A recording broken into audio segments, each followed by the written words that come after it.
Ukweli si hadisi winayaona. Aya hapa nayaona. Mabaya yake na mambo yake kiukweli nayaona. Hiyo nyimbo ni ya nani? Huo wimbo ni wa nani? Tuanze hapo. Huyo atakuwa remix au karaoke. Kwa nini? Sasa mimi sinaimba hapa kavu, nataka niimbe kabisa ya kwake. Hapana, mimi niweke manjonjo kidogo. Nyimbo hii ndio umeharibu kabisa yani. Yaani umeharibu yani, sio umeharibu ngoma ya watu. Basi twende anza kwanza. Kivumbi leo, kula chuma iko. Tunaishia mimi kuimba siwezi. Kuimba siwezi. Bana karibu sana kwenye Gossip Table. Mimi naitwa Ali Adabu 13 niko na mzangu. Pipi niko naye hapa. Pipi nzuri sana. Pipi tamu. Ya sukari. Ya kijiti. Ya wengine utaongezea kwa sababu ni wewe unajibrandi sana. Bwana siku ya leo tumekuja na mada ambayo ndio kwa kweli sisi wenyewe baada ya kusikia taarifa tukajiuliza mara mbili. Kweli kabisa. Inakuwaje, maisha yake atakuwa vipi baada ya hapa? Tuliomzoea akiwa kule, je, ule upepo ambao alikuwa nao kule atauendeleza au itakuwaje? Bwana leo tuko na story inayomhusu Yami. Ambaye alikuwa ni msanii wa Nandi. Lebo ya African Princess. Na nani kaita African Princess? Sidhani kama atasaini msanii wa kiume. Bali wa kiume inakuwa ni jao. Kwa sababu unasema African Princess. Sasa wewe mwanaume unaendaje kwa princess? Bwana mimi ni msanii wa African Princess. Na kwa highlight hainogi. Kwa hiyo Yami na Nandi wamekubaliana, wamefikia mwisho wa mkataba wao. Kwa hiyo wamesaini mikataba kila mtu na maisha yake. Sasa Yami anajitegemea mwenyewe. Nandi tena hana msanii ambaye anamsimamia. Na of course na kitu kingine ambacho watu tunajiuliza. Unajua Yami kabla ya kwenda kwa Nandi alikuwa anafanya sana vitu TikTok, unajua alikuwa mwenyewe ana gitaa lake pale sasa anampigia yeye anaimba. Unaona? Na hata ukiangalia kipindi ipo TikTok alikuwa anajistili, anavaa ushungi, lakini baada ya kuingia kwa Nandi tukaona mambo yaka. Sasa tunajiuliza ndio unatoka utarudi huku au itakuwaje? Ile kujistiri na sasa hivi mimi naweza nikaweka kwenye engo ya usanii. Hiyo msanii huwezi kwenda baadhi ya sehemu umevaa ushungi, umevaa dela. Kisa yaani inategemea unafanya muziki wa aina gani. Kwa muziki anaofanya wewe, muziki anaofanya yeye unahitaji kunengua, aonyeshe jinsi mwili wake. Afu uzuri sasa Yami, uzuri wa Yami ana mwili mzuri. Unajua ngoja nikwambie Adabu, kujistiri sio kwamba eti uvae dela, uvae baibui, uvae nikabu, hapana. Saizi yani hata kuna mavazi fulani, kuna suruali hivi fulani unavaa na shati, na saizi hamna kusema uvae hijabu labda ushungi mkubwa. Saizi hata kuna vilemba, unaona vilemba fulani vile unavaa. Tunarudi kwenye usanii. Yaani usanii unakutaka wewe msanii utengeneze attention kwa anayekutazama for the first time. Kwa mara ya kwanza tu mtu akikuangalia aseme yes, huyu ni msanii. Kwa hiyo ukiwa msanii lazima uvae nani, usivae stara. Sio usivae stara. Kuna mavazi ambayo yanamvutia anayekutazama, ndio yale sasa. Yami kwanza mtoto ana kitovu kama jicho la mchina. Mambo yako hayo. Kiko hivi. Mambo yako lazima umsifie. Mtoto ana kitovu katikati katika hivi. Hapo kitovu juu usoni. Ana sura nzuri. Yami. Yami mzuri bwana. Yami ana sura nzuri. Kweli? Sasa mbona wivu? Ni mzuri. Yami ana sura nzuri. Hapa. Kwenda hivi. Kushuka hapa inabidi akafanyia operation. Ya nini? Ya pua. Sasa pua kwani pua ina shida.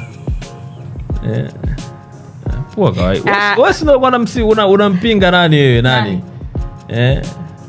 Sishikiki ukasema pua yake kaifanya surgery. Yule pale pua yake ilikuwa ina matatizo, ni pua yake ilikuwa ni nzuri. Yeye alichoenda kufanya ni karibu. Kwa hiyo karibu. Kwa hiyo kuna wasanii wengine inabidi tu hizi akazifanyia tu surgery. Kwa hiyo surgery ilikuwa haitajiki kwa pua yake. Sasa mimi namuona yuko vizuri tu. Sawa. Yuko vizuri. Sasa yule akaongana na Mbosso. Dozi. Umeona sasa mtoto hapo. Mimi siyasema mtoto. Umeona sasa? Mimi nasema muziki. Wewe unapenda kutengeneza vitu ambavyo vinalipua watu mabomu. Mimi naongelea kuhusu muziki. Sawa. Sawa. Ale mtu anatoka mzuri tu. Atatoka na sauti Dozi. Bwana sasa Yami ndio tunajua sasa hivi ni rasmi hayupo kwenye label ya African Princess ya Nandy, na kupitia ukurasa wake Instagram amepunguza posti. Na na posti hizi ni 3, posti 3. Yani 1 2 3. Na kwenye hizo posti ambazo ameziacha, kaacha posti ambazo zinamuonyesha akiwa kwenye kategori mbalimbali na wasanii wakubwa wa muziki Tanzania ikiwemo Zuchu. Kwa hiyo ameonyesha kwamba sipo kwenye lebo yoyote, lakini mimi ni moja kati ya wasanii wakubwa East Africa. Unapomwongelea Zuchu unamwongelea na Yami, yupo kwenye listi hiyo. Kwa kina Fina, wacha yupo kwenye listi ambayo yupo Yami. Ndio. So ameacha hizo posti. Kwa hiyo tutegemee sasa Yami huenda akafanyaje? Akajitegemea mwenyewe kwenye muziki na akafanya vizuri, lakini pia huenda pia ikatokea lebo ambayo itamsimamia. Kingine pia watu ambacho wamekiongea sana kwenye mitandao ya kijamii juu ya msanii Yami kuondoka, ni hizi tetesi za msanii Ibra kuomba pia fedha kwa Tanzania wamchangie kumlipia bilioni 1 kwenye lebo ya Konde Gang ili na yeye apate kuondoka. Sasa maswali yamekuwa ni mengi kwa watu. Wanasema kwa nini wasanii hawa ambao sisi tunaona kama ni potential au wana show great potential kwa wasanii wakubwa baadaye, wanashindwa kubaki kwenye lebo zao, na pengine watu wakafika mbali, labda lebo zao kwenye mikataba labda walivyoandikishana na walipofikia mpaka sasa hivi matakwa yao wasanii bado hayatimizwi, na ndio maana hawataki kusaini mikataba bali ni kuondoka kujitegemea wenyewe. Unajua, ngoja nikwambie hivi, wasanii wakiwa wadogo, kama nitakuwa nimekosea, lakini kwa mtazamo wangu mimi vipi ninavyohisi kwamba kipindi ukiwa mdogo hujulikani, hakuna mtu anayekujua. Ukipata nafasi ya kusainiwa katika lebo kubwa, hata kujitolea adabu sipo ulipo unakubali. Unaelewa? Kwa sababu wewe unachotaka pale ufike uwe mtu mkubwa. Lakini inapokuja kwamba wanasemaga hivi kwamba sisi binadamu tumeumbwa na tamaa. Unaelewa? Hicho cha kwanza. Unakuta hapo katika hiyo lebo umepata mafanikio makubwa, tamaa inakuponza kwamba unahisi kwamba mimi nishajulikana, watu wengi, napata madili mengi. Kumbe usijue kwamba unapata yale madili kupitia ile brand ambayo unayo. Unaona? Mwisho wa siku unataka utoke. Sawa, umetoka ndio yale ya Angela. Hatukufahamu, tunajiuliza yuko wapi huyu? Unapotea kwenye sura ya dunia. Kwa hiyo hata yeye mimi ninavyozani kama bado nafasi ipo ya yeye kusaini mkataba kurudi tena kwa Nandy, mimi ninachomshauri abaki kwa Nandy.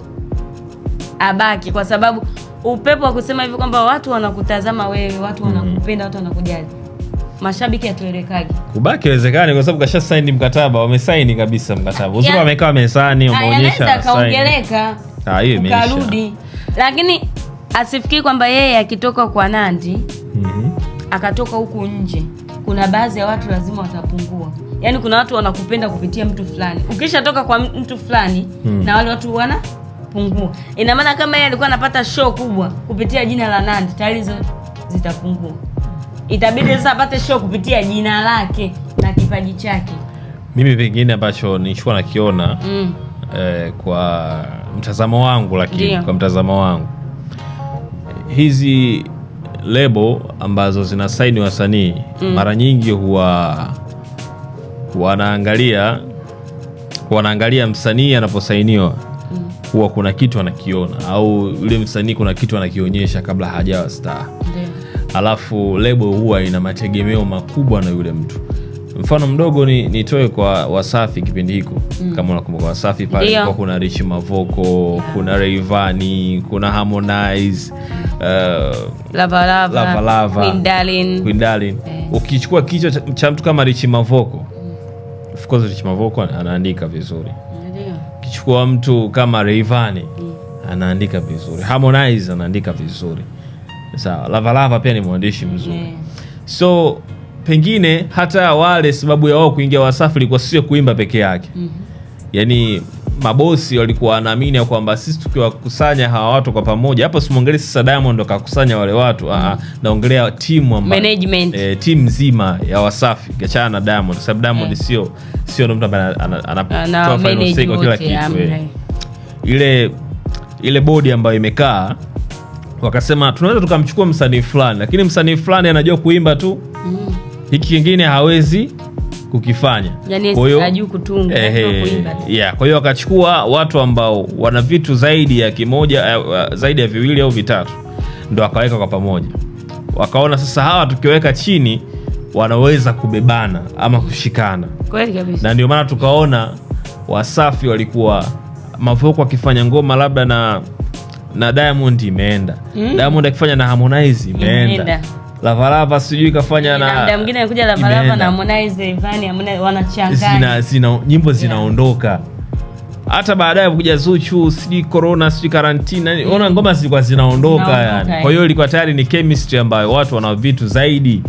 Yani wana offer vitu vingi tofauti na kuandika nyimbo na kuimba, wana vitu vingine vya ziada vipi. So hata kwa hizi lebo nyingine Konde Gang baadaye tu alimchukua Kili na Chidi. Na Country Wiz wewe. Yani unaongea sasa mtu kama Country Wiz. Sio Country Wiz ana rap, anaimba, anaweza kupita style nyingi sana anapita country, na mtu ambaye amefanya hustling kubwa ya muziki. Kweli kabisa. Kwa hiyo mtu kama unapomweka manake kuna kitu Harmonize kwa ana expect kwa Country Boy, kwa Kili, kwa Chidi, kwa Angela. Lakini tu bado kwamba history zao labda chemistry haikuwa nzuri. Labda Harmonize au body nzima ilikuwa nategemea hawa watu wakikaa chini wanatoa kitu au wataleta kitu ambacho yani kama na lebo ipo hapa basi wataipeleka sehemu. Pia ndo shida, unakuta body ambayo inasimamia huku upande mwingine haiko vizuri kama huku. Mfano mdogo kwa Wasafi, ukiongelea mimi sikufichi pipipi. Tuweke tu wazi. Ukiongelea WCB. Ukiongelea WCB. Tafuta vichwa vya mameneja ambao walisumbua kwa muda mrefu hapa Tanzania, ambao wana IQ kubwa ya kusimamia watu. Salamu SK, Tale, Mkubwa Fela. Yaani ukiwataja watu kwa unaongelea muziki wa Tanzania. Sasa wale wote it's a board of WCB. Yaani wote wamekaa pale WCB. Connections za East Africa, the whole Africa. Wao wanajua na wanakuambia kwamba Mkubwa Fela na Babu Tale akikuchukua tu game over. Ni hata ama watu wale chapu. Wameshika mkono mapema sana. Akikuacha umeachwa. Yaani akikushika amekushika. Akikuacha unabaki stendi. Utajua anapanda gari za wapi. Kwa ndo iko hivyo. So hao wengine wanahangaika kwa sababu watu ambao pia mimi naamini wapo kwenye kusimamia maendeleo ya hizi lebo zao bado hawana nguvu enough ya kufikisha kule wanapotaka. Yani kwamba unamchukua msanii lakini vile kumanage kila kitu inakuwa ni ngumu. Yaani unakuta ile anaingiza ni ndogo, alafu anayoitumia ni kubwa. So usikute pia Nandi alikuwa anategemea Yami atakuwa labda, of course unajua Nandi kuna baadhi ya ngoma alikuwa anaandikiwa na zimefanya vizuri. Ndio. Kivuruge ile aliandikiwa na si ndio? Aliandikiwa na J Melody. J Melody ndo alikuwa mwandishi wake. Unavuruga sana, J Melody ndo alimwandikia Nandi ile ngoma. So umeona na ngoma ikampeleka viral Nandi. Kwa hiyo labda pia alikuwa anaamini ya kwamba Yami, kwa sababu Yami before kule TikTok alikuwa anaimba nyimbo ambazo inaonekana anaimba, anafanyia cover kama maadhifanya Baibudo anaziita zile. Kwa akaamini labda she's talented, ana uwezo wa kuimba, ana uwezo wa kuandika. So labda kuna upande uliodorora kama kwenye kuandika au kuimba ama performance. Ila mimi ngoja nikwambie. Unakumbuka mashabiki wanapendaga kuongelea kitu cha point sana. Ukiangalia katika wasanii katika mtandao wa kijamii, wasanii ambacho kitu wafuatilii mashabiki comment ambazo wana comment. Yami kwa wimbo ambao anaimba Yami ni mzuri. Lakini mzuri kwa watu gani? Unanielewa? Yaani ile nyimbo ambayo yeye anaimba kuna mtu mwingine hawezi. Yaani mfano saizi wewe nenda sehemu zile kubwa. Labda tuseme tuende kwenye club labda. Piga nyimbo ya Yami. Uone watu. Utasikia bwana tutolee nyimbo. Kwa hiyo inabidi yeye Yami abadilishe. Unamwona Zuchu? Zuchu umeona nyimbo zake anavyo? Yaani anabadilisha. Kwa hiyo inabidi na yeye Yami abadilishe ile fanya. Mbona anabadilika? Anabadilika lakini nyimbo zake kuna sehemu show hawezi kupata kutokana kwamba akipanda pale stage watu wanajua kama anawabembeleza. Ndio maana wengine wako hivi Nyimbo zake kama unavyoenda kuchukua chakula pale taratibu. Tanzania umenikumbusha kwenye tuzo za TMA. Yami aliperform bwana. Niliona performance yake ilipoa kwa kweli. Sasa ndio mimi nasema huenda pia labda kwenye upande mzima wa performance, labda kwenye upande mzima wa performance na changamke abadilike vitu fulani ya change, kwa sababu hata Zuchu naye alianza kuimba style kipindi ile sasa hivi kwa kwalu nisamee alivyokuja mauzauzo, unaona alivyotubadilisha. Baada akaja kibuno hata Su unamwona Suyu alianza nyimbo yake taratibu, lakini sasa hizi umeona nyimbo zake anabadilisha ladha. Ndio inapo sisi tunapenda mikiki wana change. Sisi tunataka mikiki lakini ukiimba nyimbo yani tunapenda kusikiliza muziki, lakini pia sometimes mashabiki pia watu wanapenda kusikiliza vitu vingine. Kwa hiyo unawamixi kama anavyofanya Diamond anaimba mnanda mshiriku, kesho singeli, kesho taarabu, bongo flavor. Kwa unaimba vitu vingi. Kwa sababu anaweza akapata na nili show hizi, unaona kama Fiesta hizi. Uwezi kuweka nyimbo za huzuni Fiesta ukapiga. Ni kitu ambacho watu hawatokuelewa kabisa. Kwa hiyo inabidi yeye achangamke, anatoka sawa. Je, huko anapoenda amejipanga vipi? Lakini pia mimi ni waombe ambao wanawasimamia wasanii. Kama msanii unaona baada ya mwaka, yani mapema tu kabisa, labda mkataba unao miaka 3. Umefika mwaka wa pili. Unaona huyu msanii mpaka mwakani siwezi, yani atotoboi, unaona kabisa naingia tu hasara.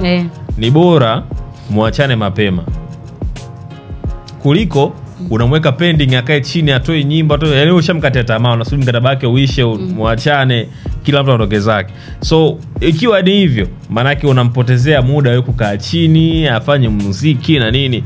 Ikifika tu time unaona bana mi support yangu kwako itakuwa ni ndogo. Bwana asikia tu sign hapa, kuna kiasi cha fedha cha mwaka mzima uliobaki hiki hapa, fanya chochote. Kama utafanya ngoma zako, video, music na nini, wewe basi. Na mimi ninachoomba kwamba kitu kingine cha kuwashauri hao wasanii ambao wanachukua wasanii wenzao wa underground, wanavyoachana waachane kwa wema. Kama ulivyomchukua kwa Fla, Bashasha, Ndelemo, Vicheko, kwa hata unavyomuacha muache kwa wema. Unajua kuna watu wanaachana kama vita. Wengine kama vita. Yaani wengine kama vita, ukimwambia fulani wewe acha tu sijui nini, ile inakuwa sio nzuri. Mwache mtu kwa amani, kiasi kwamba hata kesho tukiwaona pamoja bado ushikaji wenu unaendelea. Kama Kili na Shida umeondoka kwa Alikiba, aliondoka na Misonyo. Ndio mnasunya nini? Alafu mwisho wa siku mnaenda kule hujatoboa. Hawakuwa wapi sasa hizi? Bana, hii hapa ni The Gossip Table. Hope so tumeongea vizuri sana na wewe ambaye unatizama. Lakini pia naona nafasi ya kuandika maoni juu ya hiki ambacho tumekizungumza leo. Hao wasanii ambao tunasikia kila siku wanaachana lebo zao, lakini wengine pia wanaomba kuachana na lebo zao. Nini hasa unahisi ni tatizo kubwa kwenye hizi music label ambazo wao wanasainiwa nazo? Au kuna kitu ambacho sisi hatukijui wewe unaweza ukawa unakijua, unaweza ukatuambia. Basi unaweza kaandika kwenye comment hapo kupitia channel yetu ya YouTube ya 69 Media TZ. Lakini pia unakuwa umefanya kitu kikubwa sana kama umesubscribe na kubonyeza alama ya kengele. Bana, sisi tuna sign out. Hope so maisha yanaenda vizuri sana kwako, na sisi pia tunamshukuru Mungu sababu unaendelea kupumua. Lakini nikukumbushe tu ya kwamba sisi binadamu tunapita duniani. Unapotendewa mema basi yakumbuke, na mabaya kuwa rafiki sana kuyasahau, kwa sababu mema ndio ambayo yanafanya watu tuzidi kufurahi na kuishi vizuri.